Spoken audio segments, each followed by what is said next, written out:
First thing, I've noticed this semester, for whatever reason, a lot of students are having a little bit of a finicky time getting their IntelliJ set quite right for assignment 1. For the most part, people aren't having an issue, but some people are. And it really doesn't seem that they're doing anything wrong. It's just, for whatever reason, it's just not configuring for whatever reason. So what you should be able to do for assignment 1 is just download the zipped folder, unzip it, and then in IntelliJ say open, like existing project, and then navigate and select that folder, open. And everything should more or less be there, but some people are having some finicky time there. So obviously it's better for you to start your assignments earlier rather than later, but why am I still on this screen? Obviously it's better to start your assignments earlier rather than later, but for this particular one, make sure you've at least opened the project and have it set so you can run it. If that's something you do today and then you don't even think about doing the assignment for a week, fine, but make sure you get IntelliJ working. The last thing we want is someone who could very well maybe sit down and do the assignment in one sitting in a day, but they can't because their IntelliJ didn't configure properly or something. Then you end up having to pull your hair out because of the IDE. So that's not what you want. And then back there, we had someone mention the standard library. So raise your hand, unless you were in lab yesterday where I explicitly talked about it. Raise your hand if you've heard of something called the standard library before. Okay, so the standard library, so like all like these popular languages have their standard library. And it's the standard library, I'm not going into it right now, I'm just going to describe what that means. You know, when you load up Java, you load up Python, you load up C++, whatever. You know, you've got your ifs, your variables, your types, your loops. That's, you know, the basic operations that you do, the basic statements. But of course, like, if a programmer sits down and wants to do something, they don't want to have to like rebuild. I mean, like in Python, you've got lists, right? In this course. So the idea of the standard library is going to make a lot more sense in a couple of weeks, I think, once we have built a couple of things. But the point of this course is we're building like data structures, for example. A lot of these data structures already exist in Java. You just have to import them. I mean, the point of this course is that you're learning how to build them for the sake of learning. This is a course on like how to build a car. And if someone in this room goes like, well, why would I build a car in a course about how to build cars when I can go buy one? Well, yeah, but this is a course on learning how to build cars, so we're building it. So the standard library exists in several languages that have these things already for you, along with things like networking things and ways to write to files. That's all part of the standard library. It's a little bit more than just like your basic statements. It's got these already like pre-built tools that are just commonly used. And that's part of a language's standard library. But that's all I'm going to say on that. I just want you to be aware that that's a phrase that you will hear. And going forward, typically, in a like let's say it's a couple of years from now. Let's say you're in third year, second year, whatever. Let's say third year. You're not going to build like a list from scratch. You're going to use the standard libraries. In this course, you're going to build it from scratch because that's the point of this course. But going forward, make use of the standard library. You're going to want to. Just FYI. All right. This is where we ended off last time. We wanted to add a friend to our contact list. All we had before was the constructor. We saw two constructors, but we did that thing called constructor chaining. And then we wrote a method to add something. And we saw that peculiar scenario of, well, what happens when we run out of room? What happens if the size, what happens if the number of students I have in my seats is such that there's no more seats left? There's no more spots in that array. What do? Well, the trick was, we made a new array over there, moved all the students over there, and then said, hey, that field that referenced this array, you don't reference that one anymore, you reference that one. And look, it's bigger. So we're all set. So it expands capacity. The array never got bigger. We just made a bigger one and then forgot about the old one. So expand capacity. A couple people brought up in lab, by the way, the fact that I'm calling size with the parentheses, which tells you that this is like a function method. But if you go up here, you will see that size is not a function or a method. It's a field that belongs to the class. And yeah, you're right. If I were to just copy paste this, Java would say, IntelliJ would say, what the hell's this? Well, that's because if you scroll down, we write that method. I just haven't shown it to you yet. In fact, I actually added it on Wednesday to make it shut up. So it's just, I wrote a size that simply returns size. If you don't like this and you wanted to just use the field size, by all means do it. It's entirely fine to do it that way. All right, let's carry on. So, okay, expand capacity makes it bigger. Great. Now, something else we often like to do with our collections. So, okay, we just wrote a method to add something to our collection. Add a friend. With the exception of the expand capacity, it was fairly straightforward, really. Let's go back to add, just make sure we hit it. Ignoring this part for a moment, you take friends at the next available spot, which happens to also be the number stored in size. You make that index reference the friend that we're adding, then increase size, and then return true because the add happened successfully. With this particular writing, it's not possible for it to happen unsuccessfully, so this method will only ever return true, but it's pretty typical to have a method that's adding something return a Boolean. The trick was expand capacity, but with the way this is written, it's kind of neat. If I have to expand capacity, I do it. If I don't, I don't. But regardless, I just add to the next available spot. Did I expand capacity? This line of code here, number 47, really doesn't care. It's dealt by that other method, that private method. All right, contains and find. Find is going to be very similar to another method we're going to write called index of. But we're going to write this find method. And I want you to notice this is a private method actually. And the whole point of this method, I realize we skipped contains, but you'll notice in contains on line 75, I just make use of the find method. So we're going to jump to the find method. The point of this method is to do a linear search through the collection and check to see if the friend I'm looking for, is in there. And how am I doing that? Well, I just got a for loop for I to size. And then I'm checking objects.equals, right? Remember, we use objects.equals because we like it because it's null safe.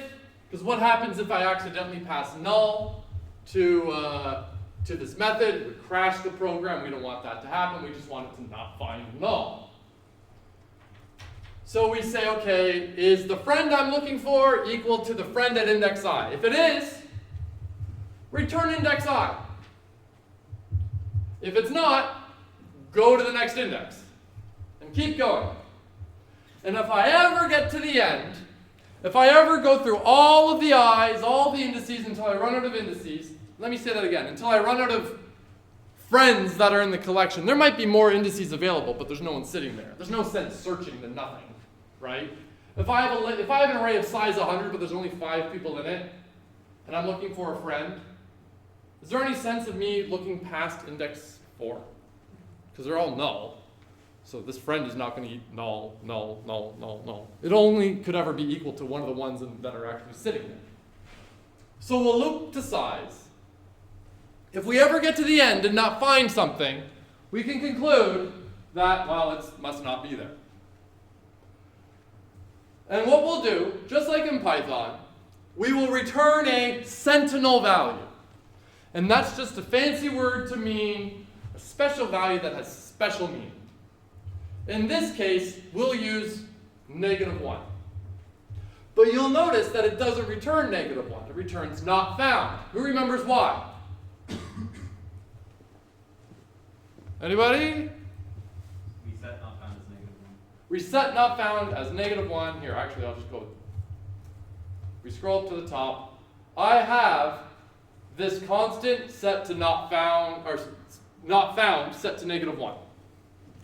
I could have written return -1. It'd be fine. But remember, constants and variables and whatnot are a great way to give meaning to a value. So when I see If I'm a programmer that has no idea what the hell's going on, and I just happen to look at line 94, and I see return not found, I immediately know, oh, I'm returning some special value. That means something wasn't found. If I see return -1, chances are I could probably connect the dots and be like, oh, that's probably a sentinel value. But why not eliminate the guesswork and just have a nice constant that has a nice name? Remember, it's not just about having correct code, it's about having correct code that's well written. That's important too. So if we ever get to the end and don't find it, we return not found, which is just -1. Okay? But this method is private, which means this method will be used by this class. By other methods in this class, this class can make use of it, but no one should be able to make use of it outside of the class. I don't want them to. It's not their business. With this find method written, I'm actually going to copy all of this now. Just do one at a time. Let's look at contains. So the contains method, what I want to do is ask this contact list, hey, is this particular friend exist in you? So that contains method, all it has to do is delegate to find. If find returns anything that's not found, if it returns a value that's not -1, we can conclude that, well, that thing must be in there, right? If find returns -1, if it returns not found, it's not there. So that's how that's configured. Contains just delegates all the work to the private find method. If find returns 7, meaning that the friend is at index 7, does 7 not equal -1? Say true. Wake up. Come on. True, of course. So it contains it, yeah. Let's say it returns -1. Does -1 not equal -1? False. Oh, so it's not there. Obviously. So I'm just going to go here, and I'm going to get rid of the comment here, because all of those comments that exist like that, here, let me put that back. Nope.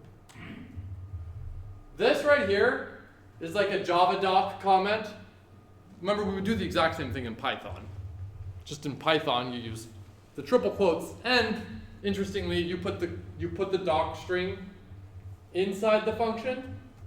In Java and many other languages, you put it just outside before.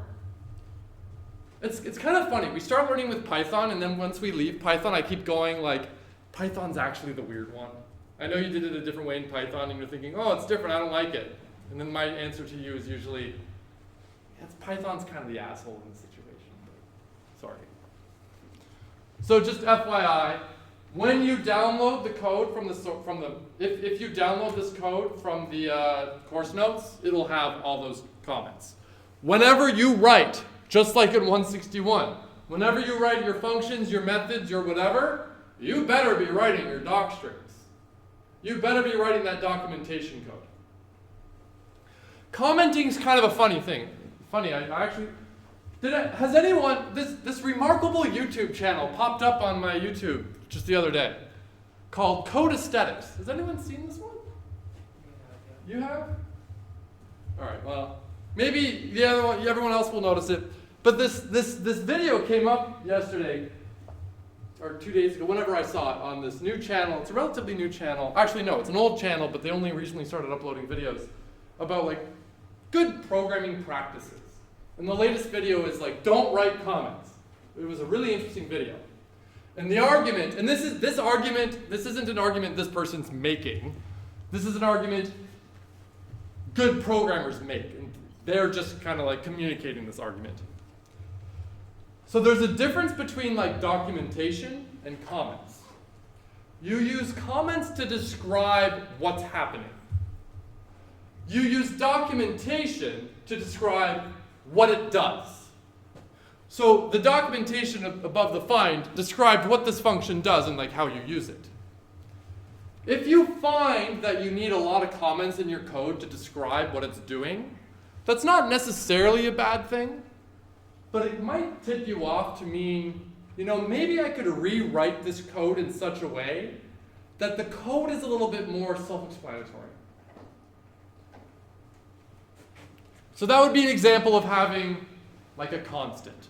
That constant makes it like, look, I put that comment there because you're learning, right? And that comment, linear search, whatever. Realistically, if I was writing this code, I wouldn't include those comments. Those comments are for you, your students, your learning. But imagine I didn't have the not found, and I needed a comment that said -1 signifies that it's not found. Okay, that comment's fine, but you know what's a little bit better? Just have a constant that says not found. It's a little more obvious. Anyways, any questions about contains or find? All right, cool.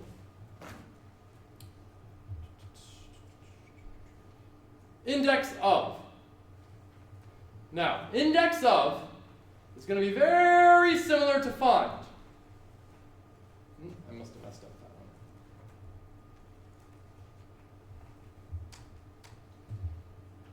I had to import that exception, by the way. It's from Java util, I believe. Yeah, Java util, no such element exception. Index of. So what I want index of to do is I want to ask my contact list, which index does this given friend exist at? And then you're going to think to yourself, well, you just wrote find, which does that. However, find returns a sentinel value. And often what we want to happen, now we kind of get to the principle of, and I'm not going to get it right, I can't remember it right now off the top of my head, but it's like the principle of least surprise, right? When I ask like, hey collection, where is this thing? I expect to get back an index. I expect to tell me the valid index of where I can find the thing. If I ask, hey, where is this thing, and that thing doesn't happen to exist, that's kind of more of an exceptional situation. It's kind of more of a, something funny happened here. It's not there. So what I'll do is I'll say, okay, hey, I'll call contains and say, hey, do I contain this friend? If I don't, throw the exception, here I have it, the no such element exception.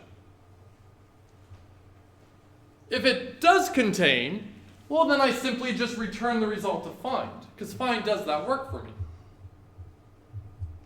I want you to take a moment, look at this, and realize, obviously find is doing the same work, but it's that funny case of, well, what happens when it's not found? I don't want my collection to return -1. That's weird. The sentinel value makes sense inside the class. I don't want someone else using my class and have to think about the sentinel value. No. If something funny happens like that, raise an exception. Throw this exception. Now, I will take a moment here and this code here is entirely valid. But you know how, like, let's say you try to index an array at size, and you have an array of size 10, or a list of size 10 or something. You know what this is going to be? Let's do this with a demonstration.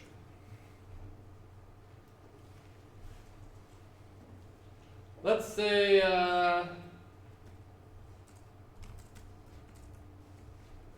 okay, and then I say AST index 100 equals 99, because why not? Now it's going to get mad at me, but let's see what happens when I hit run.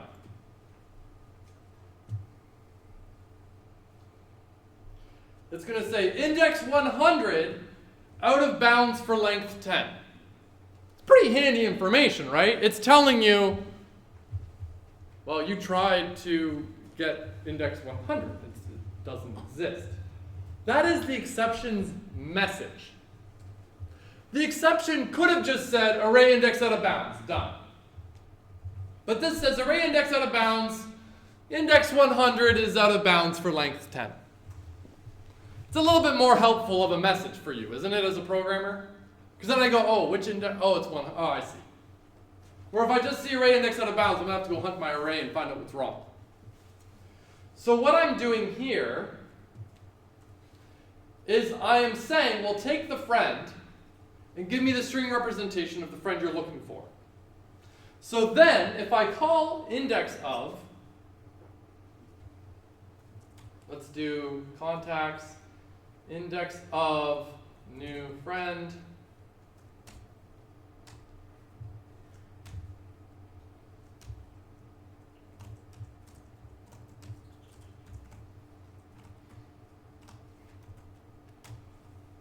if I run this, oh, and we'll get rid of this because we don't want the program to crash, there, it'll say, second, there, no such element exception, friend, ASD, ASD, ASD, at ASD, at ASD. So it's saying, okay, the element wasn't found, that particular element wasn't found. If I don't put a message in, which is by no means required, you're entirely fine to not do it, but you're going to do it because you're good programmers. If I don't do it and I run it, I'm not going to get that helpful message. I'm just going to see no such element exception, and it's not going to tell me what went wrong. It's a lot less helpful. So we gave it a nice helpful information by giving that exception as the argument, the string representation of the thing I was looking for. You will also notice I'm doing the objects.toString instead of, for example, friend.toString. Right? So who can tell me why I'm doing objects.toString? Null safety? Null safe. Right, because what happens if I passed it null? It would crash the program. I don't want it to crash. I want it to say, funnily enough, it would crash here because it's throwing the exception. But I don't want the exception to not work because it crashed, right? In fact, I'm kind of curious. Let's see what happens if I do exactly that. I'm actually kind of curious. I'm not quite sure how it'll react. Will the issue be a null pointer exception, or will the issue be, I think it will be the null pointer exception.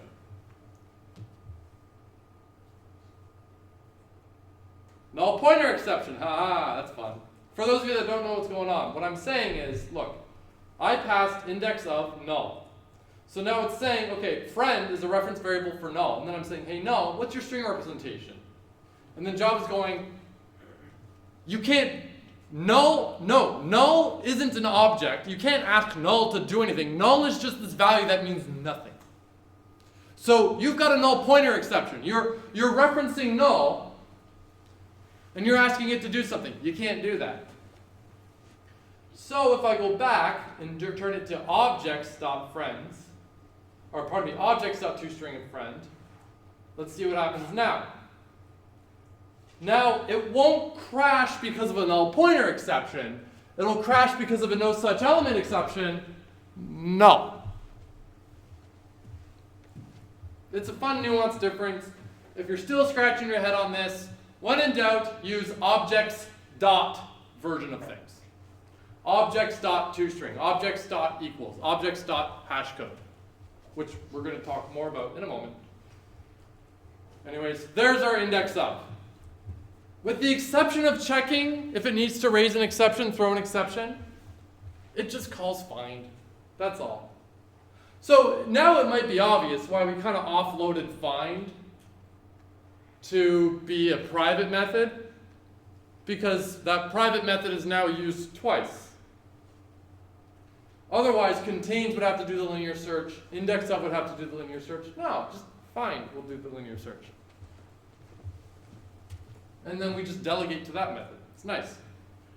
You never want to have duplicate code, because if you got to change it, you have to change it in both places, and what if you forget one? Wouldn't it be nicer if you have it consolidated in one nice spot? And then you have to make an update, just update it once, and then all the calls to that work the same way. Right?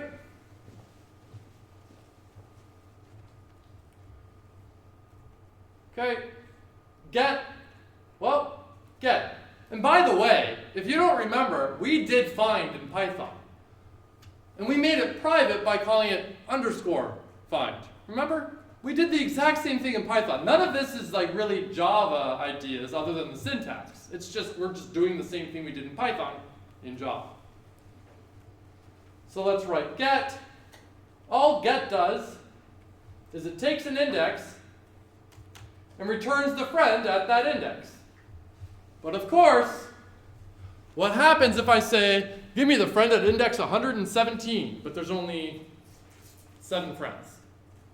Well, then I'm going to have an index out of bounds. I've got an exception. You're trying to access something that, like, you're misusing this, programmer. So we should raise an exception, and the type of exception is going to be a little different. Now, all we really need here to do is raise an exception, but the specific type of exception we choose should be helpful, right? Index out of bounds exception makes a lot of sense to use when someone's trying to index something that's out of bounds, right? I wouldn't raise an index out of bounds exception if I'm saying like, hey, which index does this friend exist? I mean, maybe I could, maybe you could make an argument for that, but a no such element exception makes more sense. There are some general rules about which type of exception to throw in certain situations, but a lot of those, it's kind of in the eye of the beholder. Just FYI. And if you're thinking, so now I need to go memorize all the different types of exceptions? No. No. Where are you? Don't memorize that type of stuff. No. So if index is less than 0 or greater than equal to size, index out of bounds, and the message will just say which index was out of bounds. I maybe could have improved this message by saying like index out of bounds for size, but I kept it simple with just whatever. The message is which index you tried to use. Seemed like I'm seeing blank faces and I'm hearing crickets. Is that because we're all good? I really gotta know. See, no, it's okay. All right. Then I'm really impressed. You're all doing great then, assuming you all understand. Okay, remove. Now this one's a little funny. I'm gonna get rid of the comments. So the first thing I'm gonna do, let's take a moment and think about remove. First we say, okay, is the thing you want to remove even in there? If it's not, throw an exception. The no such element exception, because it's not there. If it is, okay, let's get the index of the friend we're removing. That's the 2 first important bits of the function, the method, pardon me. Now we're here. Now let's take a moment and think. I think I've got an image here that's going to help. Yes, okay. Let's take a moment and think. Let's say for a moment, okay, the first question we have to ask ourselves, okay, look, those friends are in an order, right? There is a friend at index 0. Let's say we've got a contact list with some arbitrary number in there. Let's say there's 1 million. I have a friend at index 0, a friend at index 1, a friend at index 2, and so on and so on and so on. And the friend at index 2 comes after the friend at index 1, but before the friend at index 3. Right? So there is some order there. There is an order. If I said, give me the thing at the beginning, you can answer that question. But let's take a moment and think. Does the order matter? They're in an order as a consequence of being in an array. An array has this like intrinsic ordering, index 0, index 1, index 2. But in my contact list, does it really matter that one friend comes before another friend? Maybe we want it to. Maybe this is being designed in such a way that I want them ordered based on how much I like them. But then I have no real way of doing that except for how I added them. For our purposes, though, it really doesn't matter, though. The fact that one friend comes before the other doesn't really matter. If I wanted it to be ordered based on alphabetical, well, then that would require a different way to add, right? I'd have to add them such that they were in order. But the orderedness isn't important for the functionality of this class as we've described it. We can change how we want it to work by having them ordered alphabetical, sure, but we haven't. We're not doing that. So let's take a moment and consider. I have a lineup of 1 million friends. It's a big-ass array. I have 1 million friends, and you just so happen to want to remove the friend at index 0. Okay? So they get removed. All right? I've got a problem. I now have a hole at the front of my array. Index 0 is now null. It's not really good. I don't want there to be any holes. I want all of my friends to be like in consecutive, cohesive, string of information. I don't want there any gaps. So what do? If order matters, I have to move every friend down 1. So I have to take the friend at index 1, move it to index 0. The friend at index 2 has to move to index 1. The friend at index 3 has to move to index 2. The friend at index 999,999 has to move to index 999,998. If I have 1 million friends, I just remove 1. That's okay. I had 1,000,001 friends, and I just removed 1. How many friends have to be moved? Down 1. They got to shuffle down 1, right? How many? 1 million. 1 million. Seems like a pain in the ass, doesn't it? Or how about this? Let's just take the friend at the end, and be like, hey, you, come with me. Here, you just sit here now. How many things did I have to move? 1. What's better? Moving 1. Moving 1. Let's say I have 2 billion friends. If I have to shuffle everyone down, how much work do I have to do? 2 million, like twice as much. If I do option number 2, how much work do I have to do? 1. If I scaled the size by an order of 10, I have to do 10 times the amount of work if I have to shuffle everyone down. How much more work do I have to do with the other one? No more. It's the same amount of work. It's still constant time work. So one choice gives me a linear time amount of work. The amount of work I have to do, the amount of things I have to move, changes depending on the size of the data. And the other one requires no extra work if it gets bigger or smaller, it doesn't matter. It's still 1 unit of work, let's call it. If you have a choice to do something that's linear time or constant time, you do constant time unless your goal is to waste everyone's time and energy. Now, this only works because the order that the friends exist in really didn't matter. If it does, we can't just start changing the order of things. That's not going to work. But here it doesn't matter. So we're lucky, and what we can do is, now this example I removed the 0, 1, 2, the thing at index 2. I just update the array at index 2 and be like, okay, you reference the thing at the very end. The thing at the very end, well, you don't reference anything anymore. It doesn't matter. So if we look at the code, we find the index of the friend we want to remove, and we say, okay, friend at remove index, you now equal friend at size minus 1. Because remember, size is always the index, size always remembers how many things are in there, but it also happens to correspond to the next available spot. So size would be corresponding to the index that has nothing in it yet, because it's an open seat. So we need to go size minus 1. And be like, okay, you're actually referenced now by the thing at the remove index, index 2 in this situation. Then we say size, our friend at size minus 1, you now reference null. Then we decrease size, then return true because we like this to return true or false if it was successful or not. But the way it's written, it's not really possible to return false, but that's okay. 2 notes. 1, you might say, you did all that size minus 1 stuff. Why didn't you decrement size first? Then you didn't have to do size minus 1. In the indices. You're right, I could have done it. But to me, I think this code makes a little bit more sense. I don't know. I just like it. I think this is nicer code. I spent 5 minutes looking at this going like, I like it better this way. I thought about it. I just like it better this way. Another thing is, in reality, based on how this code is written, it actually shouldn't matter that I do line 76.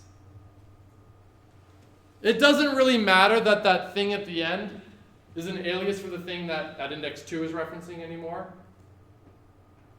Because as far as this collection is concerned, size is the next open spot. And size would happen to actually be the index of this thing that was just removed but still kind of exists.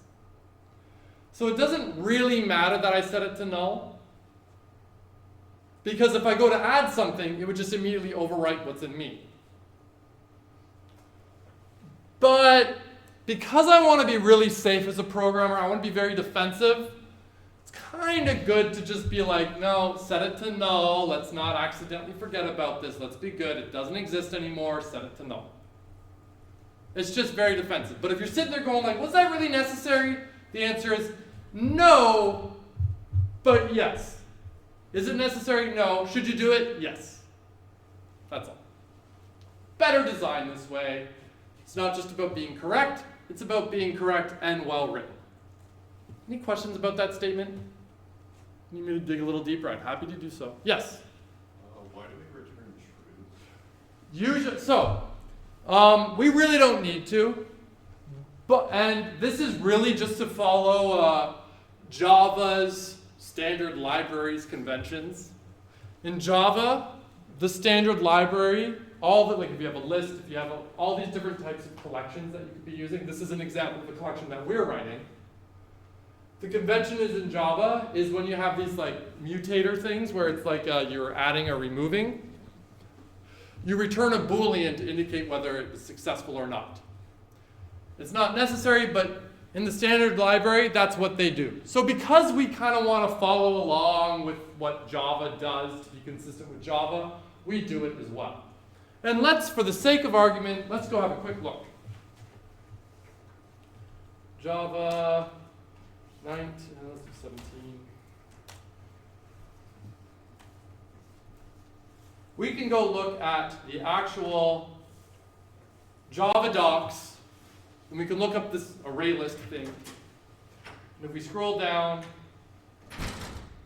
we see add, okay, actually, funnily enough, this particular one right here makes many programmers angry because Java, this is the one funny situation where Java didn't follow its own convention. So this was a bad example. Let's just ignore that. There. Add. It returns a Boolean. See if we can find a remove. Remove. This one has slightly different meaning. We're removing the thing we want to remove. It returns a Boolean. So we want to conform to what Java's doing, so we return a Boolean. With the way we've written it, it really doesn't make sense to ever return false. We could write it in such a way where it could return false. Maybe we don't want to throw an exception. We want it to be I couldn't remove it. It didn't exist, return false. We could do that. But this is the way I'm going to do it. Fun question, though. Good question. Other questions? I like questions. It's boring just talking at you. I kind of don't want to move on until I get another question. Thank you. I've got an unrelated question. All right, let's see how it goes. Is there an equivalent to NumPy in Java? No. But, okay, that's a funny question, actually. That's a difficult one to answer. So NumPy isn't in Python standard library. It's not. It's a whole-on new dependency. Whole-on new dependencies for other things absolutely do exist in Java. And I wouldn't be surprised if there's one that's doing something similar to NumPy. But let me put it this way. If you know Python, you know about NumPy. If you know Java, I know Java pretty well. I couldn't tell you the name of the one that's to do that. Now, I will say, the whole purpose, okay, this is what time is it? Let's take a moment and talk about it. So, Python, I want to be clear, Python, I love Python. Either my top or second favorite programming language. All right? Most of the stuff I'm doing is in Python just because I like it. Python is slow as shit. Okay? But there's a reason for that. A lot of times when you want speed in your computer, you kind of have to program. So Python is a very high-level language where you just say, computer, go do this for me, and then it does it. But in order for it to work like that, there's a lot of like layers of things going on in between. There's a lot of balls that gotta roll in order for it to work. Other programming languages are not so high level. You gotta go work way down here, closer to the hardware. But when you're working closer to the hardware, closer to these zeros and ones, the high voltages and low voltages throwing through all the transistors in your computer, you can speed things up real good. If this was 1990, that matters a lot, right? If it's 2023 and your computers are insanely good in the grand scheme of things, like what? Like a bajillion times better than what took people to the moon, you know? That loss of speed is kind of like, who cares? No one cares anymore, right? So, NumPy is a funny little package that you have because NumPy is actually written in like a different programming language.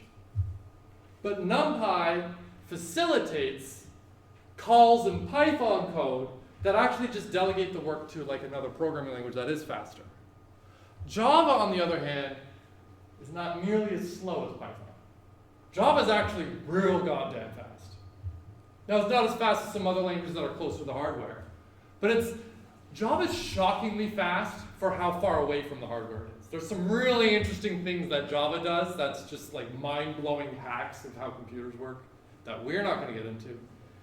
But Java's fantastic. So that NumPy trick to get faster speed and whatnot for like array-based programming, obviously there's going to be value there in Java as well. But for me, the value of having something like NumPy for the speed-ups isn't going to be as important in a language like Java.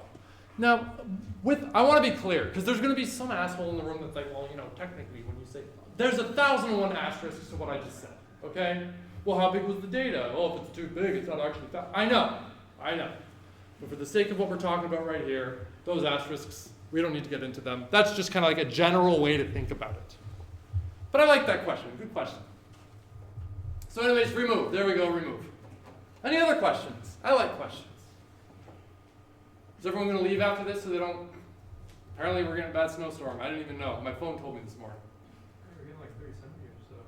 We already have 3 centimeters? No, we're going to get 30 centimeters. 30? Oh, shit. I thought it was Right. That's a little... Well, I thought you just said 3, and I'm like, okay. Yeah, right. All right. Snowstorm. 30, okay, actually, yeah. Maybe I should go home after this. Can you like program your shovel till later?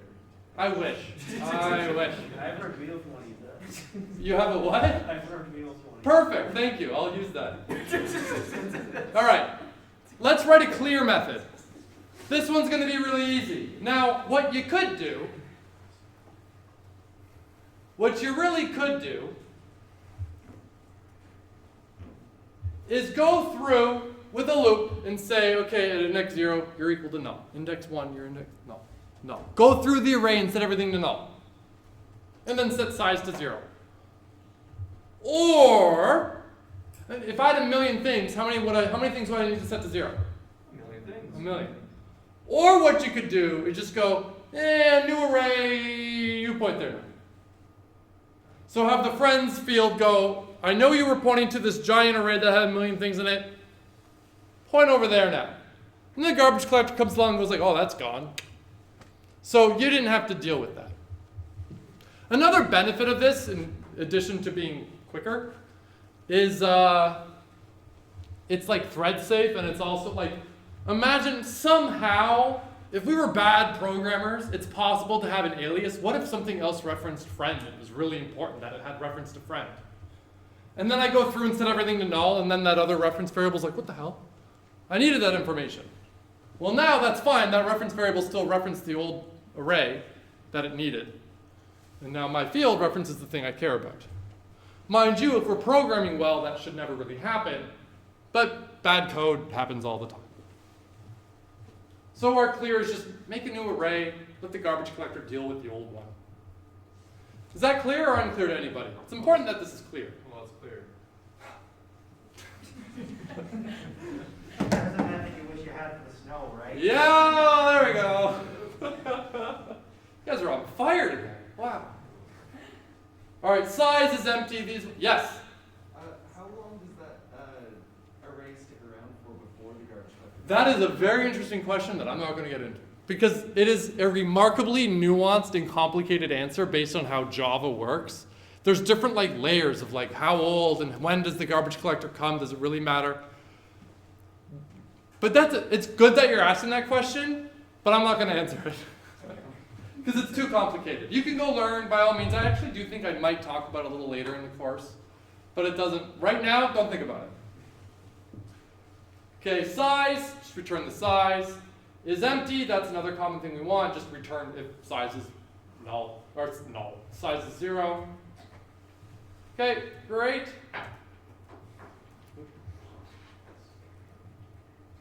ToString. Okay, great. So,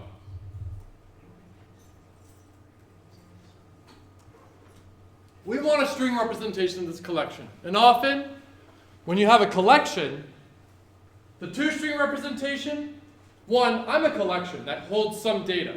I'm not responsible for the string, for getting the string for generating the string representation of the data I'm holding. I'm not. Who is responsible for generating that string information? I'm kind of throwing you into the deep end with this question, but there is an intuitive answer.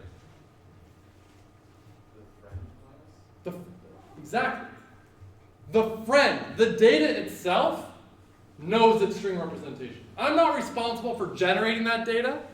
So what I'm going to do is I'm going to generate, I'm a collection. I'm like an aggregate of friends. I'm a collection of friends.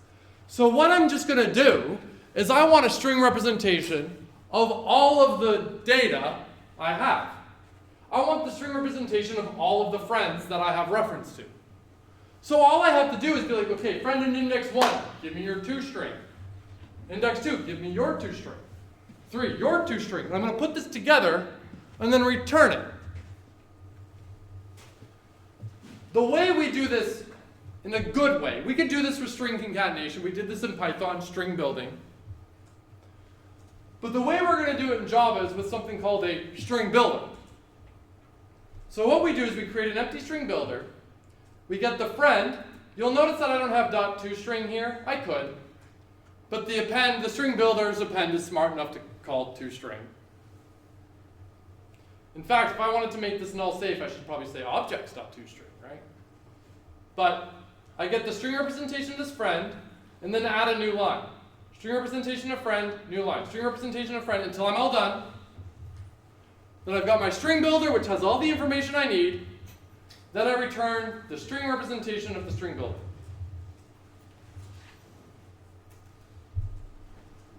So, where's the code?